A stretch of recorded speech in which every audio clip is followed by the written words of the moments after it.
And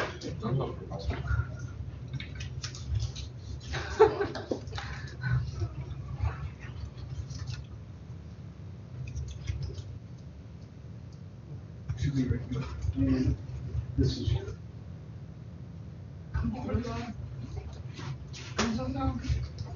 All right, hi everyone, let's get started. Before Jason presents, just two quick announcements. Number one, Terry has sent out the email reminding you all to register for PECI, and the instructions are in the email, so please do that as soon as possible. You shouldn't have to pay if you use the code in the email. So that's number one. Number two is our first event of this semester is tomorrow evening. So we're doing laser tag down in Savoy. So if you haven't RSVP'd yet and you'd like to go, please do RSVP, and also indicate if you're going to be bringing your significant other, and also if you can give other people a ride. And for those of you who need rides, please hook up with one of those people who has a car. So hope to see a lot of you there. Okay, our first speaker, and possibly our only speaker today, is Jason. Jason attained his Bachelor of Science in Electrical Engineering with a minor in math from the University of Connecticut in 2009. His advisor is currently Professor Crime, and he is currently pursuing a master's in electrical engineering with research interests in photovoltaics and power electronics.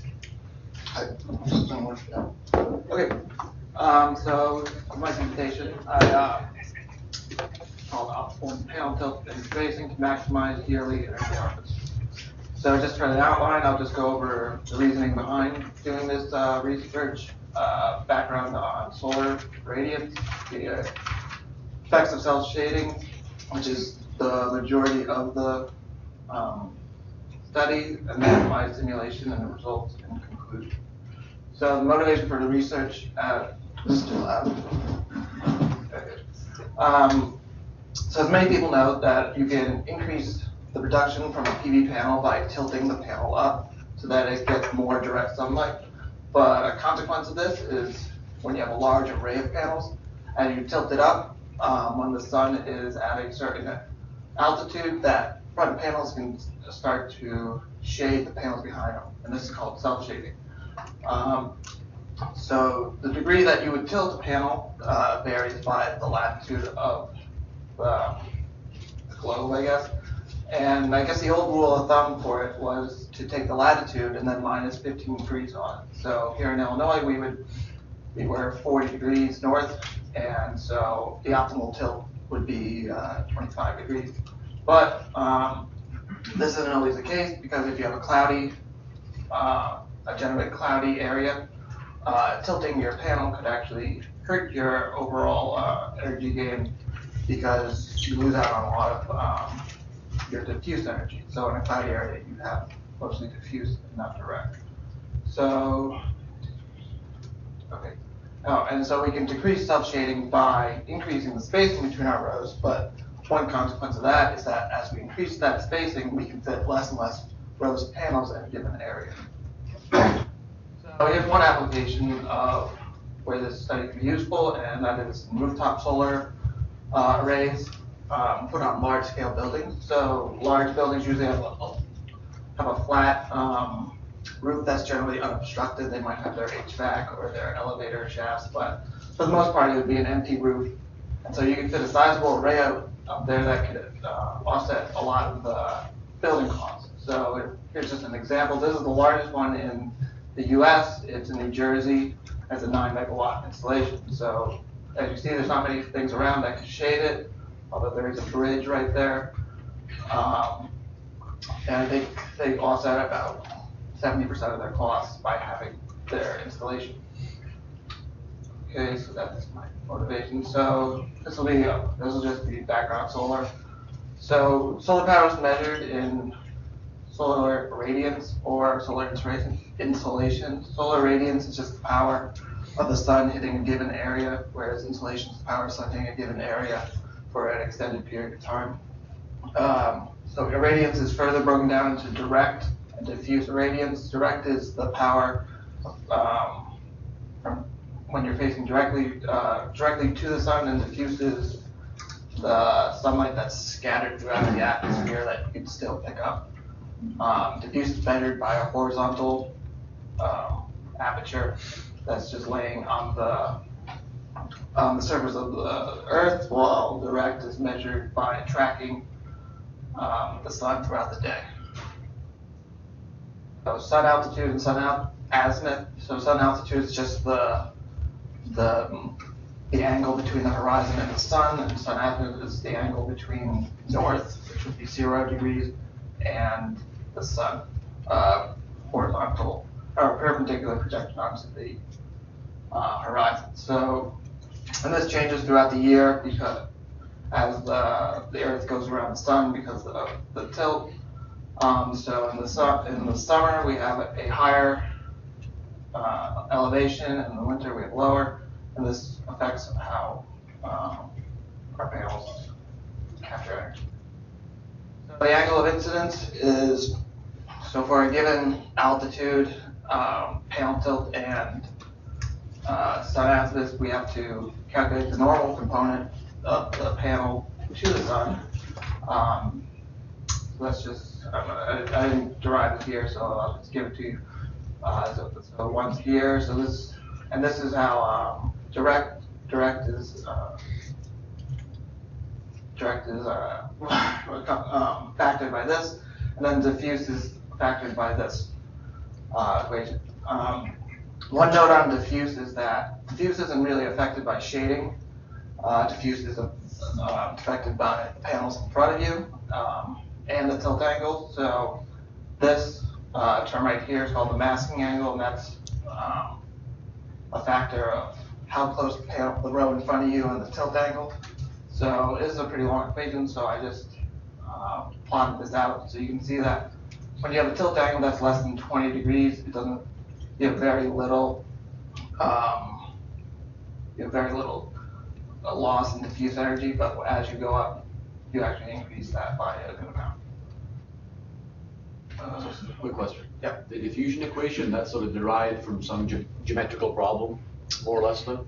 Right. Okay. It's not an approximation. It's actually derived from geometry. Okay.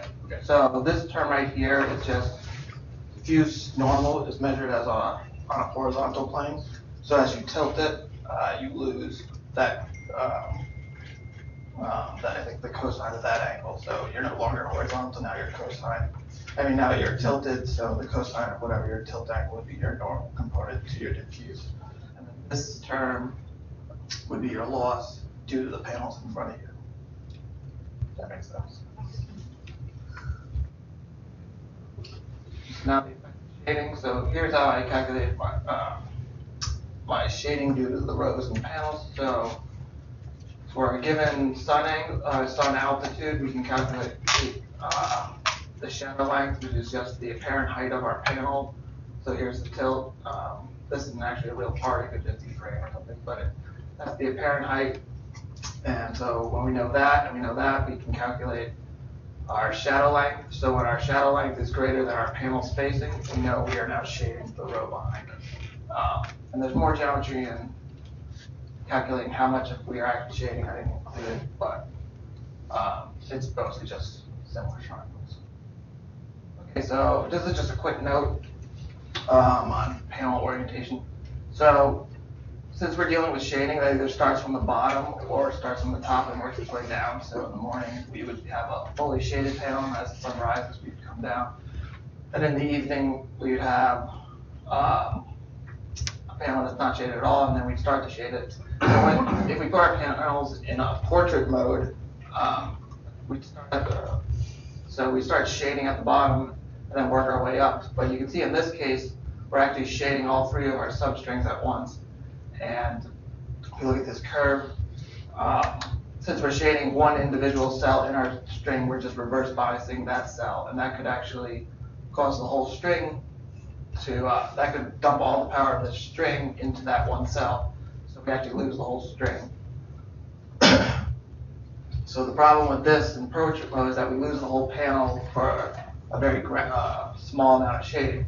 Whereas if we're in landscape mode, or landscape orientation, as we shade our strings, we're losing power from one string, but we're not losing the whole panel at once. So we have this gradual loss of panel production, whereas in portrait mode we have pretty rapid loss as soon as we reverse bias our fuse.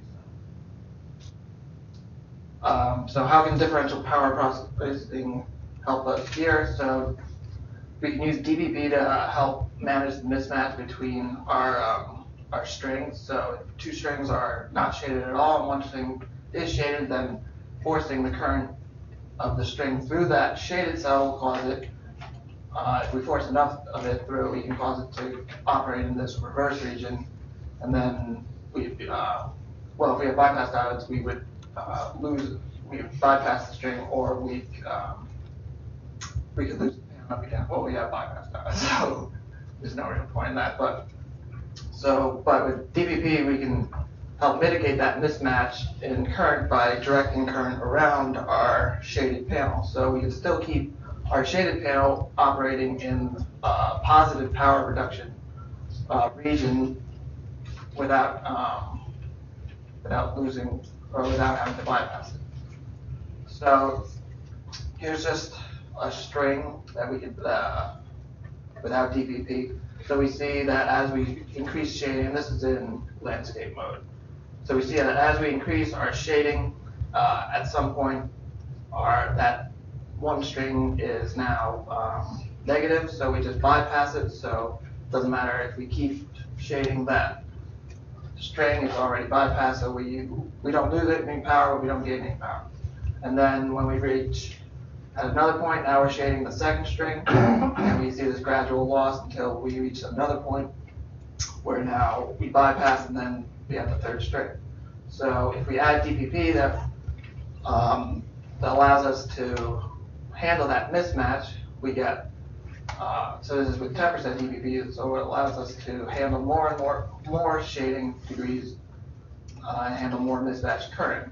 So if we increase the size of our DPP converters, we can handle more and more shading, more and more of the current, and so we don't force our panel to operate to bypass. So if we increase it all the way, we can keep our panel. We never actually,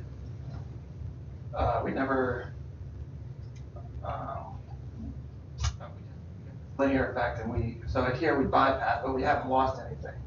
Although now, in this region, our DPP converter is handling the entire string's power.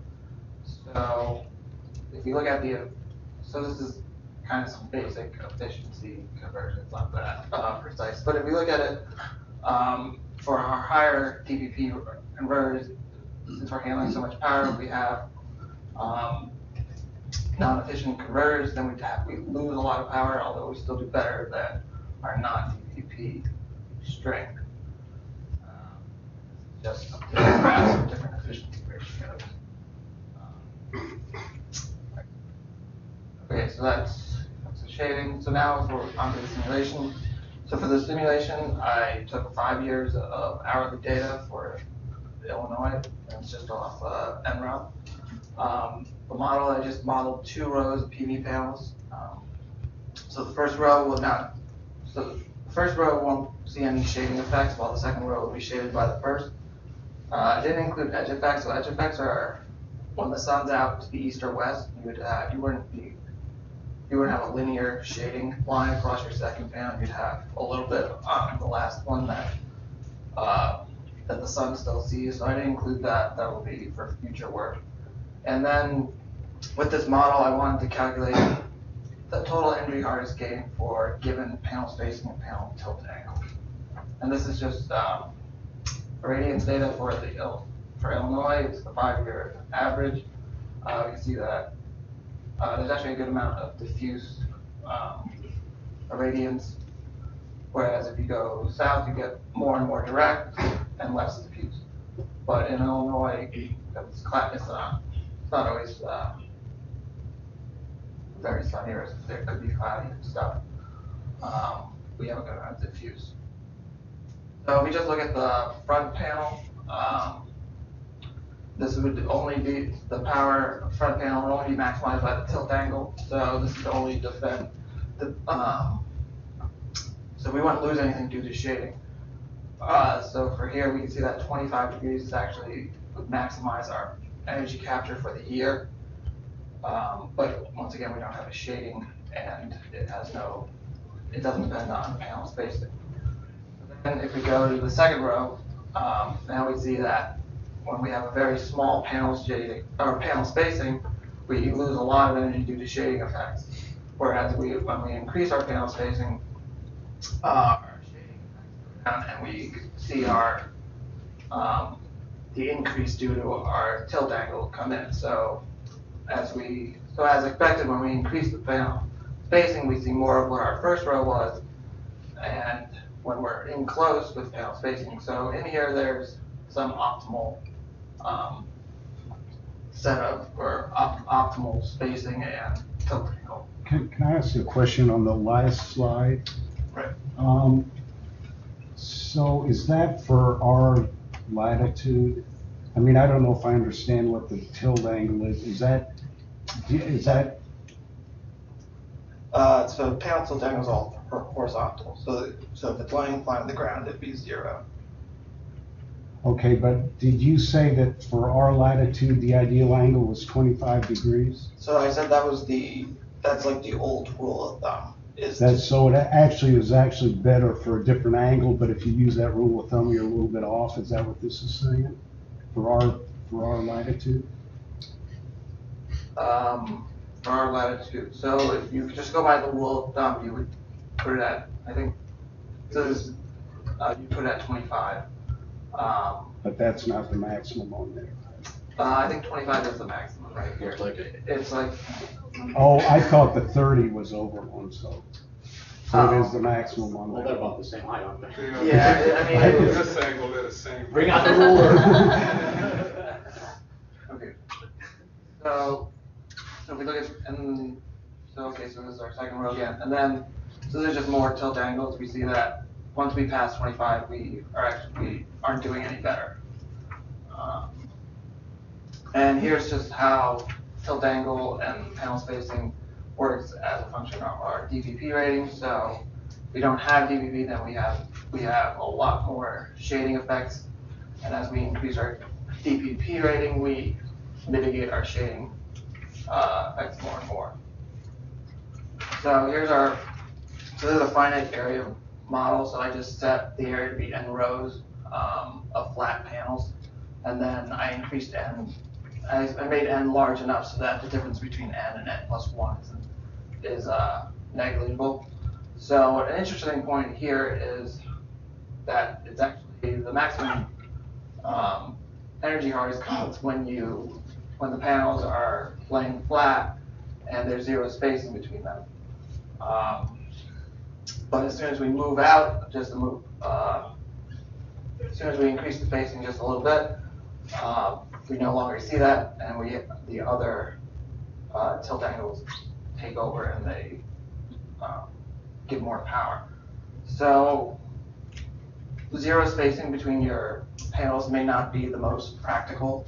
If you just have a sea of panels, you couldn't actually get to any of them if they're just spaced 0. So this might not be a very practical number.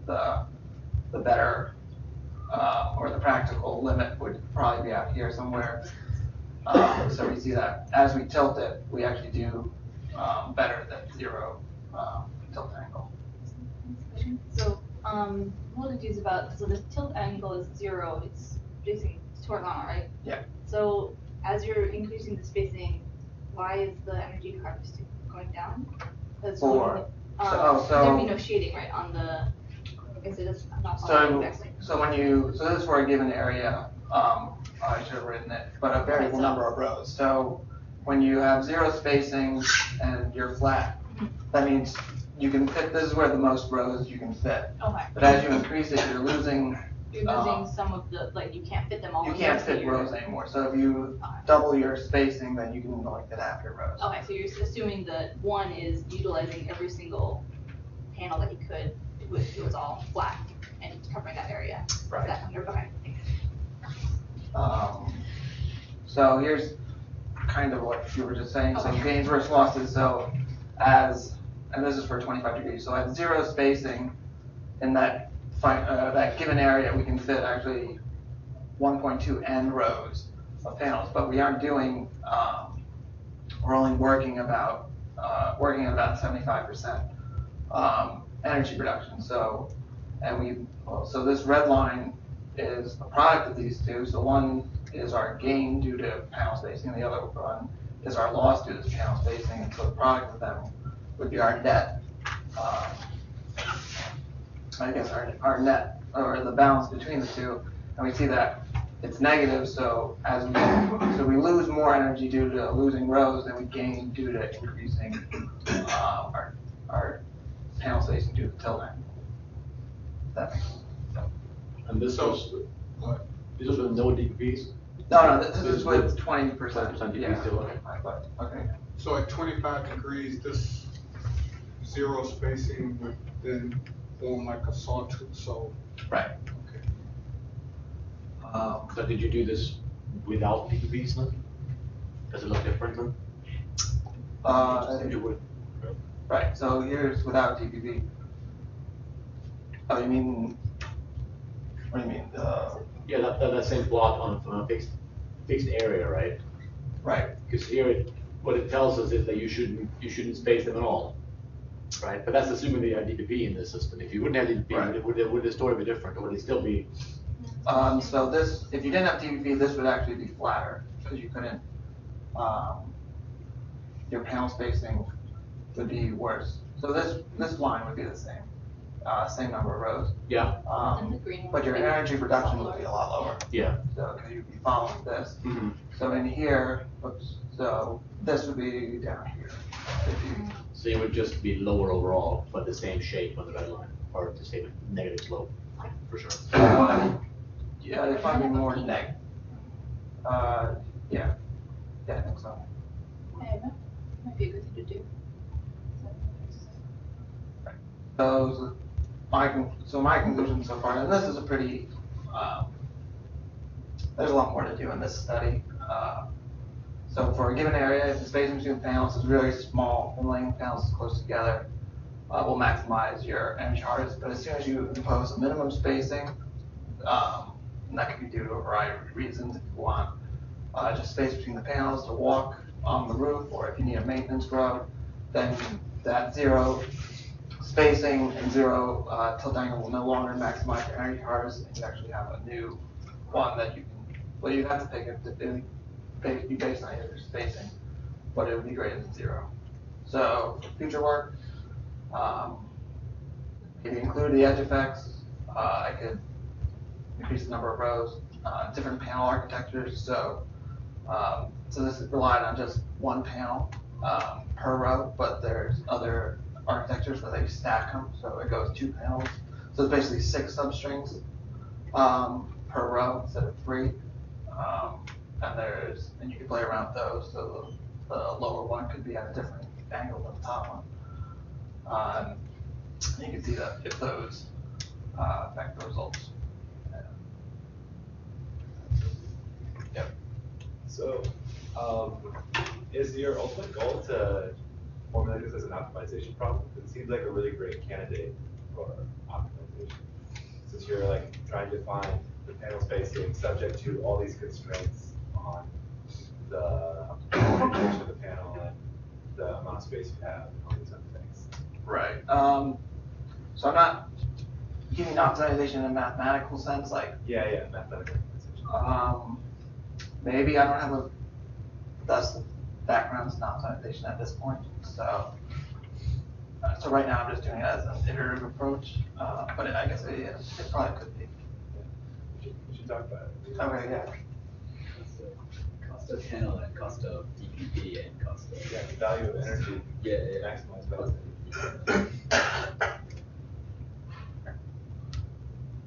Okay. No more questions? No, we got a lot of time, right?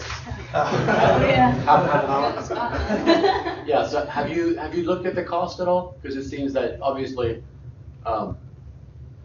if you just cram it together as tightly as possible, as you showed Right, here, yeah. it gives you the most energy, right? Yeah. But you kind of want energy per dollar spent Right, on a rooftop. yeah. Have you had a chance to look at the cost at all? I haven't gotten into that yet, but that is a good point. So here we're doing, so if whatever n is, that should be n.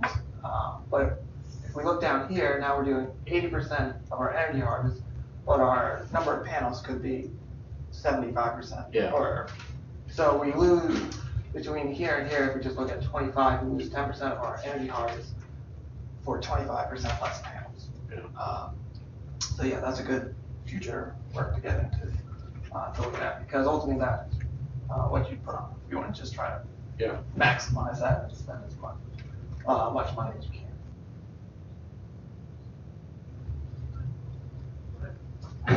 Was everything that you did with the landscape? Or did you do any with the vertical? I mean, because it's obvious that vertical is. I didn't because better, for like so I think if you shade one, so for vertical you shade one cell and reverse bias. Yeah. Since you don't have bypass diodes on individual cells, you lose your whole panel. Mm-hmm. So I didn't do it. I mean, guess that it wouldn't be better. Yeah, But it's definitely not going to be better. It might be, I don't know if there's not literature in there already, it might be just a really clear way to show that landscape is clearly the superior way to do it. They're still seeing a lot of people do it vertically. yeah, that's what I actually looking at. Yeah, I think most people just do that by default, but. Yeah. So this picture, you can actually see that they're actually vertical. Mm-hmm. So as soon as this shadow right here comes up here, you'll your whole row.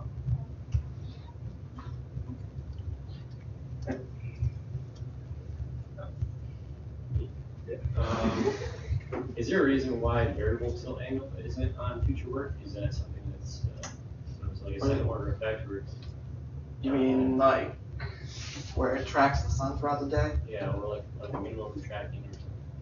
So, I mean, so if we look at, so I'm doing this kind of thinking of large scale applications. So I don't think that they actually employ tilting or tracking algorithms on like these large scale systems right now.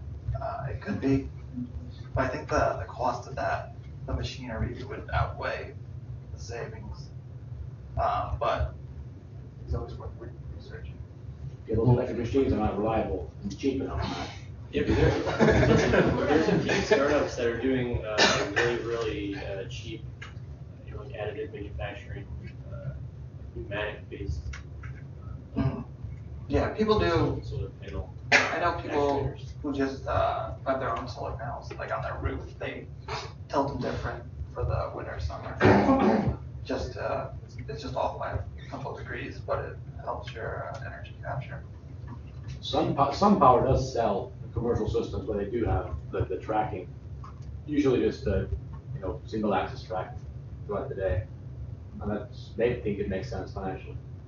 And a lot of startups that are doing, we'll see if they can sell them for a reasonable price or not.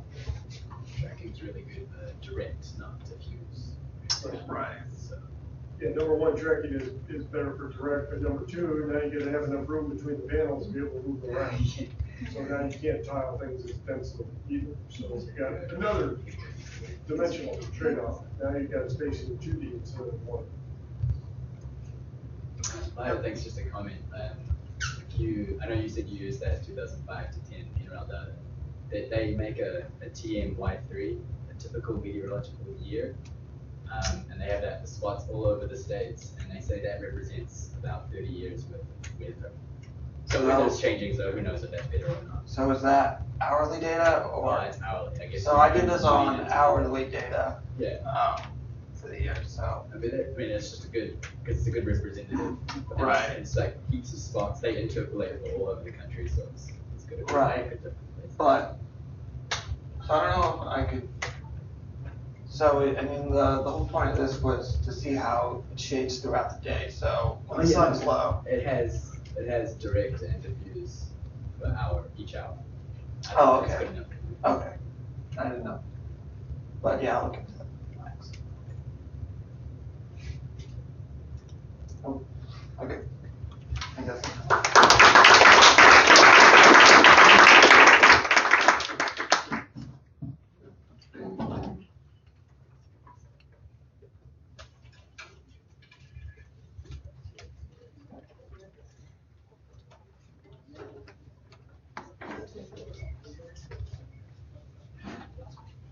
Basic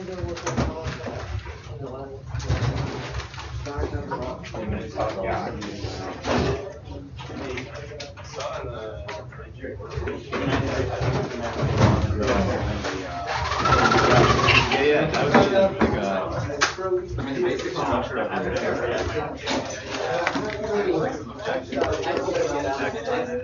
capture. And I write energy capture.